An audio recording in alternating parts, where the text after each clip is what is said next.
सभे मगहिया भाई बहन के भुलेटन काका के राम राम आथिन मगहिया खबर में सुनथिन देश दुनिया के खबर। कल 76वां स्वतंत्रता दिवस के अवसर पर प्रधानमंत्री नरेंद्र मोदी 9वां बेर दिल्ली के लाल किला पर फहरौलन तिरंगा। उ लाल बहादुर शास्त्री और अटल बिहारी वाजपेयी के नारा के बढ़ावित कहल का जय जवान, जय किसान, जय विज्ञान, जय अनुसंधान। उ राजनीति में परिवारवाद और भाई भतीजावाद के कल का विरोध। स्वतंत्रता दिवस के अवसर पर कांग्रेसी सभे निकालन आजादी गौरव यात्रा। मध्य प्रदेश के मुख्यमंत्री शिवराज सिंह चौहान स्वतंत्रता दिवस पर 1 लाख रोजगार देवे के घोषणा कल का साथे साथे गरीब छात्र के फीस सरकार भरत ऐसन बात भी कहलन। बिहार के मुख्यमंत्री नीतीश कुमार 10 लाख सरकारी और 10 लाख गैर सरकारी रोजगार के घोषणा कैलन।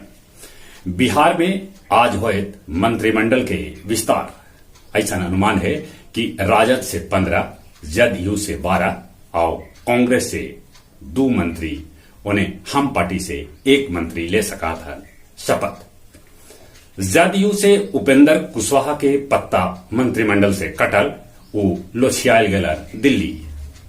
उत्तर प्रदेश के पीलभीत में लोग बुलडोजर पर निकालन तिरंगा यात्रा। श्रीनगर पुलिस कंट्रोल रूम के बाहर ग्रेनेड से होयल है हमला। मुकेश अंबानी के परिवार के धमकी देवे वाला एगो बदमाश के पुलिस गिरफ्तार कर लेलक। गश्ती के दौरान 38 बछर बाद चंद्रशेखर के लाश भेटायल। ई पाकिस्तान युद्ध में एगो बर्फीला तूफान में फंस गया था।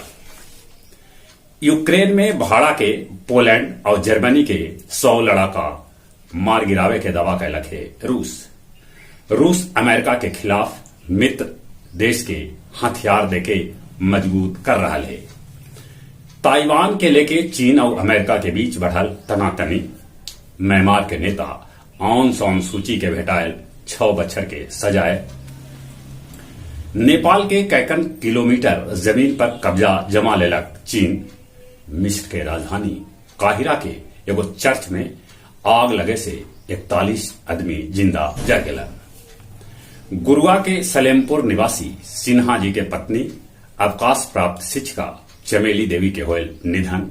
मोरहर नदी में कैल गेल उनका अंतिम दाह संस्कार।